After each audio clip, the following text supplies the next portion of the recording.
Welcome back and good morning to our media panel, media commentator Brian Edwards and journalist Susan Wood. Welcome to you both. Good morning. Good morning. So we're competing with the Olympics just quietly at the moment. Scheduling for the Olympics is based really around the Northern Hemisphere, isn't it, where much of what's been put in place for the main events means it will screen here at about 8 or 10 o'clock in the morning. So not great for our viewership. What are the implications of that, do you think? I don't think it matters all that much, really. I think New Zealanders are very used now to recording things and playing them back afterwards, and I think too much has been made of this, really. And if you think about it, if you were actually at the Olympics, you'd only be able to watch one thing live, and you'd be missing all the other things that were on at the same time, you see? So it's exactly the same with the television. We watch one thing live, there's a whole lot of things you can't see live. Yeah, 400,000 New Zealand homes with Sky, and they will be recording, and a lot of homes with My Sky will be recording. The free-to-air Prime, I think they'll do a great job. Eric Young's a wonderful broadcaster, a former sports guy. I think it'll be great. Also, a survey out last week saying that something like 2/3 of employers were going to let people watch TVs in their offices, or perhaps allow people to be late. The timing here is slightly better too than, say, Australia. It's really early there, 6 to 8, 8 to 10 here, probably not quite so bad. And actually, it's their turn now. I mean, when we had the Olympics in Sydney, they had the problem up north. So it seems to me it doesn't really matter. There is a sort of democratic issue here, though, isn't it? It is user pays. And if you haven't got My Sky, which is going to cost you about 80 or 90 bucks a week. VHS. You can have Prime, but if you're going to have Prime, you're going to have ads in it as well. It's not going to be high definition. But if certain things you're not going to see. But if it was TVNZ, you'd still be having ads in it. If it was TV3, you'd be having ads in it. No. Because it's a very expensive thing to host. You know, I mean, in Australia, they paid $100 million for the rights. Yeah. So, you know, somebody's got to pay for it. This is better than having a single channel doing it. I agree, absolutely. Oh, yeah. Well, let's just because touch on that. they decide what you watch if it's one channel. Yes. Let's just touch on that issue of advertising dollars, because if it's live here between sort of 8 and 10 a.m, and I figure events like the men's 100 metres will be on at that time, what does that mean for the advertising dollar that you can charge? You know, it's not great for our time. Pretty perfect for breakfast radio and television, actually, in terms of advertising dollars, because they are on air at that point. I think they've run into trouble in Australia, certainly Channel 9, because it's 6 to 8 in the morning, maybe that little bit earlier. But also it's that free-to-air model. The pay ones like Sky, they've got the subscribers, they can afford to write the big cheques. They're not reliant on the advertisers, so they are better placed to pay the big cheques. You see, I can't remember when I last saw a television commercial, because we have got My Sky, and without being an advertiser, it is the most wonderful invention since whatever, sliced bread.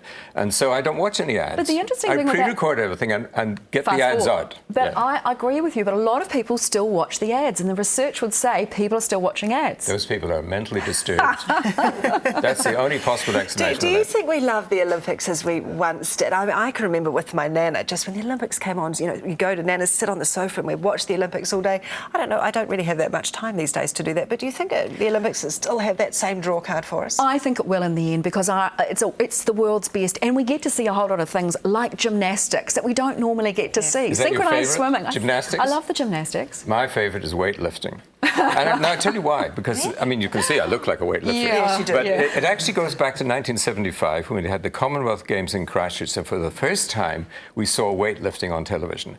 And it was the most wonderful thing. I mean, the way these guys approach the bar in a reverential sort of way and look at it, it's all psychology. It's got nothing to do with muscles. Wonderful thing to watch. Someone who you could say has done a few gymnastics to get out of an interesting scenario is John Banks. The police aren't going to prosecute him in terms of Kim.com. Can I just say that's an amazing segue? That is absolute. Don't you think that was an amazing segue? It was a class act. Class act, really, yeah. Thank you. He's a very lucky man. He is a very lucky man. He said he solicited it.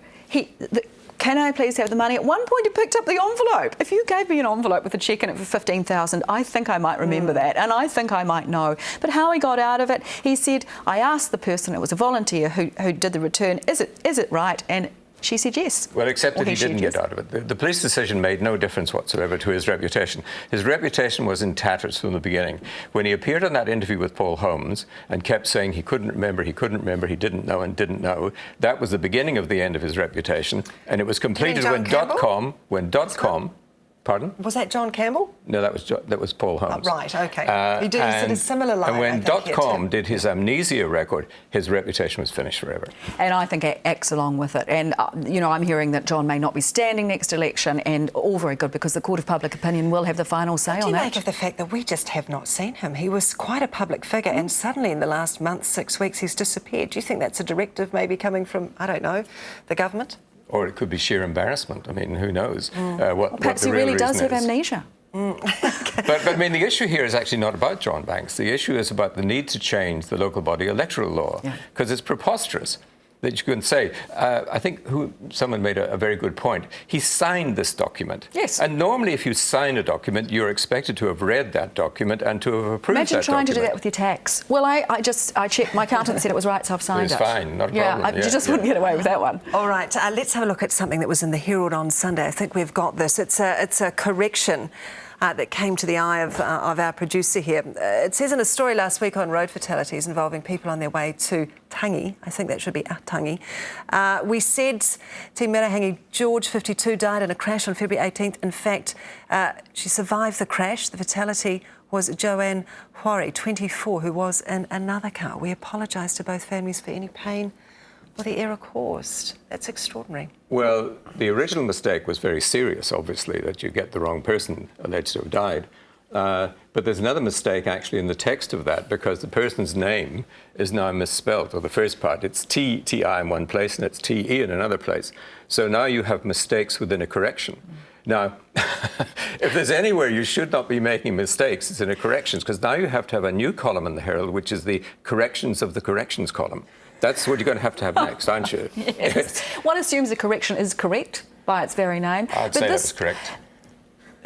This goes back to the subbing. I mean, we all make mistakes. You type things out, we all do it. But where are the subs looking at this? That's why you always have a second pair of eyes across it. And I'd have to think that didn't get a second pair of eyes across it. And that's a real tragedy, actually. Well, my point was serious, that's the one place you can't have a mistake. You can't make a mistake in your corrections column. There's also an interesting scenario here, the captions that are used sometimes under photographs. Let's have a look at another one that was just next to this correction, actually. This woman here, her funeral was to be held. The caption simply says, Brian, gone. Gone, yes. Kick the bucket. Shuffled off this mortal coil. It's straight from Monty Python, isn't it, really? That's appalling. I mean, that's just offensive to describe someone's death as gone, I would have thought. What do you think? I think I'm speechless about it. It's just awful. It's just awful. I looked at that story and thought, what must her family be thinking? OK, let's move on to Maggie Barry. Well, I'm not a redhead, so I'm not sure I'm qualified to comment on Maggie Barry. And I've never been married to Maggie Barry, so I can't talk about her either, really. So we've got a real dilemma here. She felt this week that in order to comment on the paid parental bill, you essentially had to be a parent. Pretty extraordinary, wasn't it? Nonsense. It really abhor playing the person. You can play the policy, but you don't get personal. And then she said something like, don't be precious, petal. I mean, I think Maggie was obviously running out of things to say that made any sort of sense at all. I think people who have advised political leaders like Bill and myself take the viewpoint that that's a very bad way to go. If you want to get people offside with you, criticising other people in that very personal way. And of course, as we all know, this is exactly what happened to Helen Clark. Right through her career, in fact, she was accused of all sorts of things because she didn't have children, including being a lesbian, which she wasn't. So this is not a good track to go down. And I think Maggie will have learnt that now, because the stuff that's been on Twitter has been very funny. It's been brilliant. And she's lost that one, I'm afraid. You mentioned Twitter. Colin Craig found himself in a little bit of hot water this week as well, suggesting I think it's not intelligent to believe that homosexuality is normal. This was pretty extraordinary too. Well, at least with Colin Craig, you know what you're going to get now, and it's not terribly impressive in my view. One of the problems is the word normal, isn't it? If you were to say that homosexuality is not the norm, you'd be quite right, because there are fewer homosexuals than there are heterosexuals.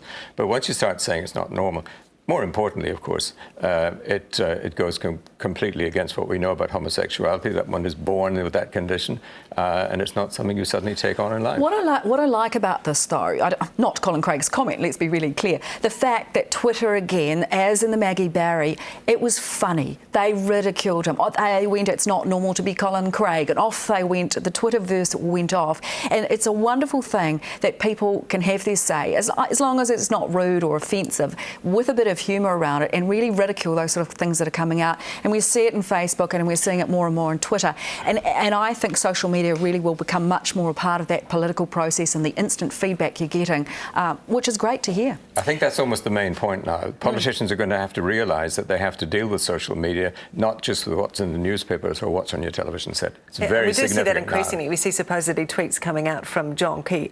I assume he's probably not tweeting. When Barack Obama tweets, he puts BO go at the end of it, so that you know it's come directly from him. But do you think we're going to see politicians using it more and more, and probably having to be a little careful about what they say? Some politicians use it a lot now. I know, for example, Tao Henry is marvellous on Twitter. He's all over Twitter. But he's entertaining. It's great stuff and hugely entertaining. And I would say there will be votes on being on Twitter. Paula quite Bennett significantly. is on one of my Facebook friends, one of my 2,500, so, you know, my closest friends. But she often comes out with things, and I have actually looked at that when I've been doing interviews on radio and used it because it will take it somewhere further. You only have 2,500. How many have you got? We Must do be have to disappointing. leave it there. Susan Wood and Brian Edwards, thank you for your time.